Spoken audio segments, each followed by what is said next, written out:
Хэрвээ би чамд Wall Street-ийн хамгийн ихтгэлтэй хүмүүсийн нэг, хөрөнгө оруулалтын ертөнцийн домог болсон хүн, олон мянган хүнийг, том сангуудыг, бүр буйны байгууллагуудыг хүртэл хуурсан гэж хэлвэл чи итгэх үү?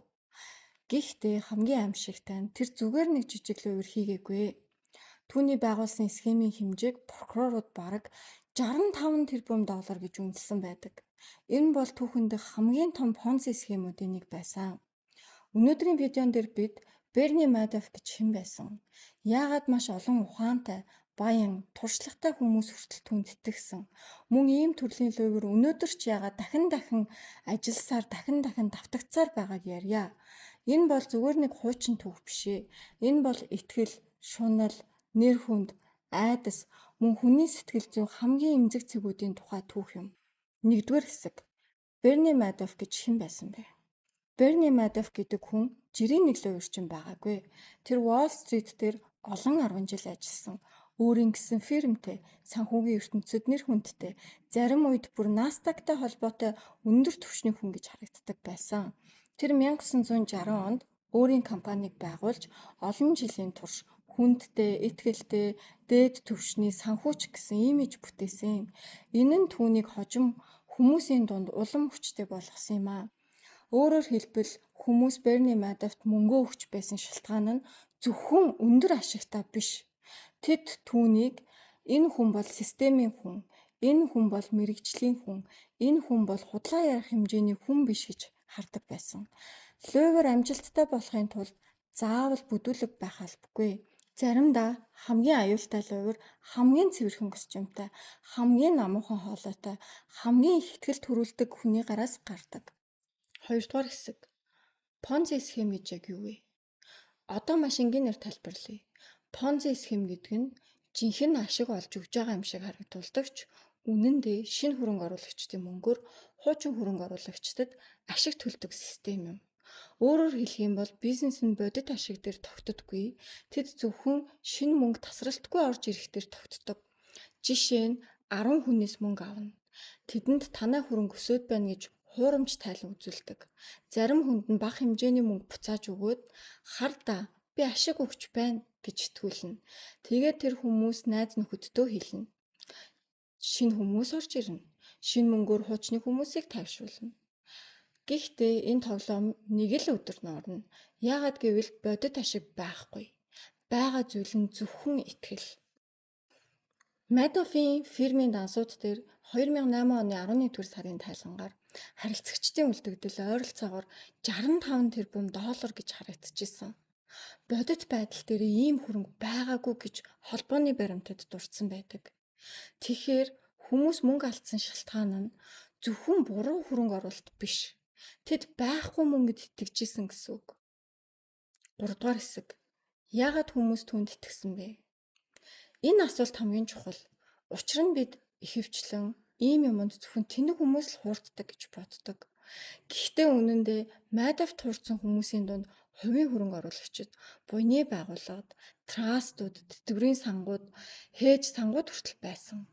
Холбооны прокурорын мэдээлэлд хүртэл тэр олон төрлийн хөрөнгө оруулагчаас тэрбумаар мөнгө авсан гэж дурдсан байдаг. Тэгвэл яагаад?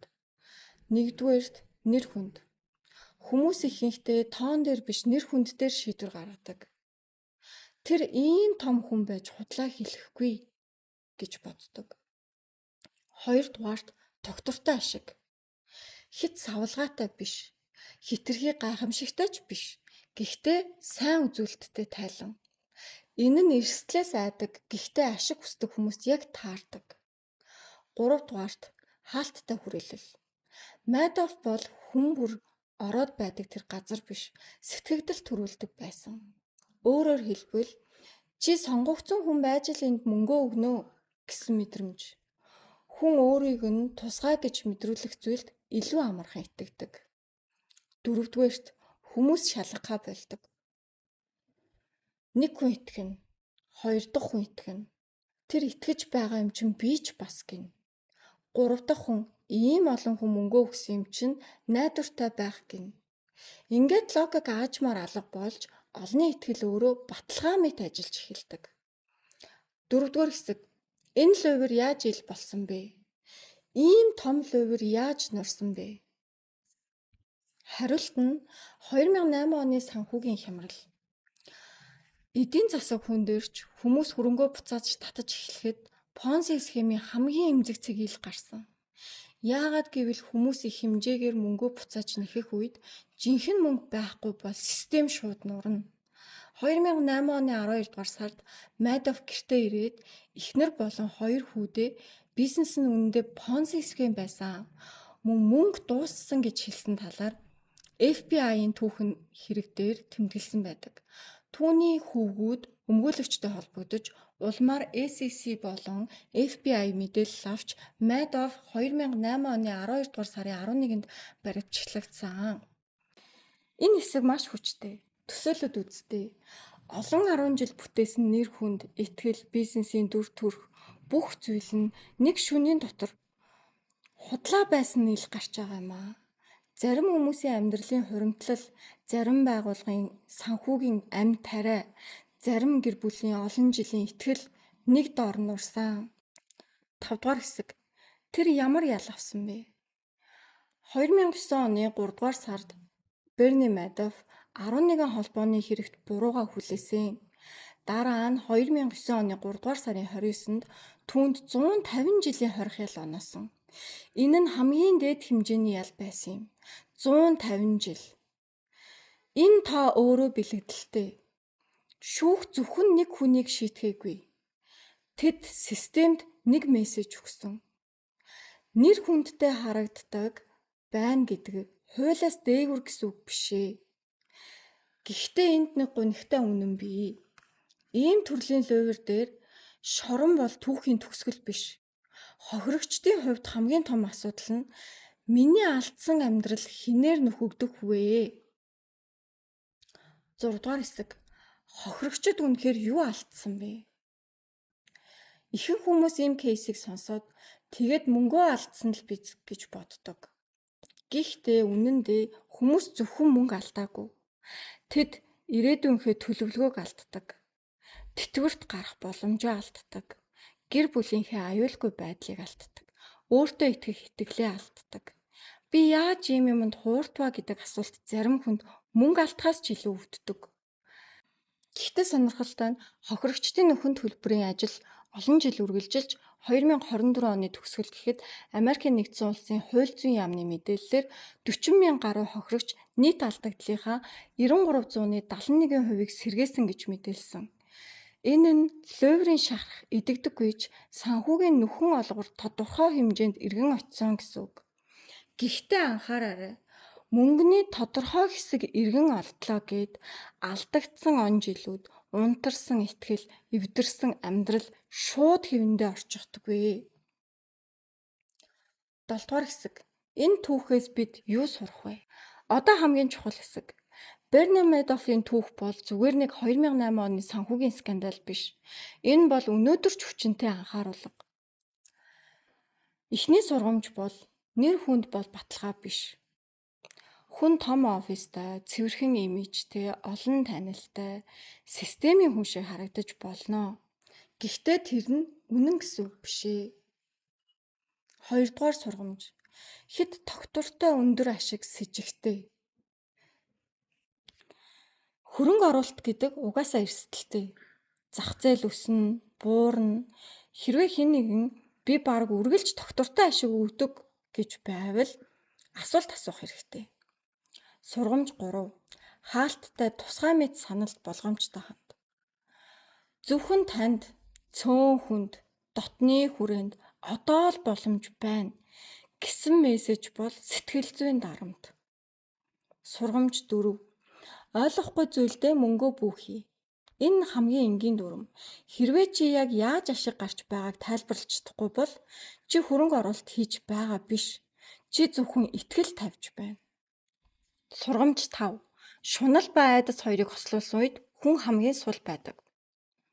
Би боломжоо алдаж болохгүй гэдэг айдас, би хурдан өсөх ёстой гэдэг шунал хоёр нийлэх юм бол хамгийн ухаантай хүн ч алдаа гаргаж болно.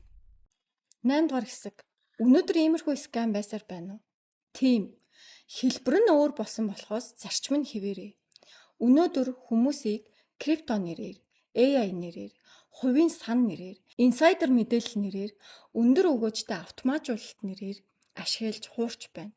Harvard Business School-ийн 2025 оны хэлэлцүүлэгт хүртэл AI-тай холбоотой цалилан мэхлэлтийн эрсдэл асар өсөж, зарим талаараа Madoff-ийн хэрэгтэй харьцуулах хэмжээнд хүрч магадгүй талаар анхааруулсан байдаг. Өөрөөр хэлбэл Bernie Madoff үхсэн байж болно. Гэхдээ Madoff-ийн арга барил үхээгүй. Өнөөдөр ч хүмүүсийг итгэл, ховор боломж, баталгаатай ашиг, нэр хүндтэй дүр төрх гэсэн дөрвөн зүйлээр хуурсаар байна. 9-р хэсэг. Энэ түүх яагаад ийм аимшигтай вэ? Миний бодлоор энэ түүхийн хамгийн аимшигтай хэсэг нь мөнгөний хэмжээндээ биш байна гэж харагдаж байна. 65 тэрбумын доллар гэдэг аимшигтай.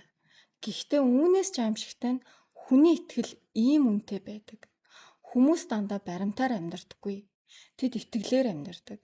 Тэд итгэсэн хүндээ мөнгөө өгдөг. Итгэсэн системдээ насныхаа хуримтлалыг даатгадаг. Итгэсэн ирээдүйдээ төлөвлөгөө гаргадаг. Тэгээд тэр итгэл худал байвал нурдаг зүйл нь зөвхөн банкны үлдэгдэл биш. Нурдаг зүйл нь хүний дотоод ертөнц байдаг. Тэгэхээр Bernie Madoff-ийн түүх бидэнд юу хэлээд байна вэ? Энэ түүх бидэнд хамгийн том луврууд ихэвчлэн хамгийн цэвэрхэн харагддаг. Хамгийн аюултай худал нь логиктой юм шиг сонсогддог. Хамгийн эмзэг хүмүүс дандаа ядуу хүмүүс байдаггүй. Харин өөрийгөө хизээч хуурдахгүй гэж боддог хүмүүс байдаг.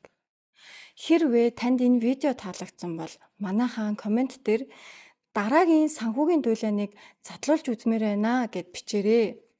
Дараагийн удаа бид өөр нэг бодит түүх, өөр нэг том скам, эсвэл дэлхийг шоконд оруулсан санхүүгийн нууцыг ярьж болно. Манайхан санаж яваарай. Хит гой сонсогдож байвал магадгүй энэ үнэн биш.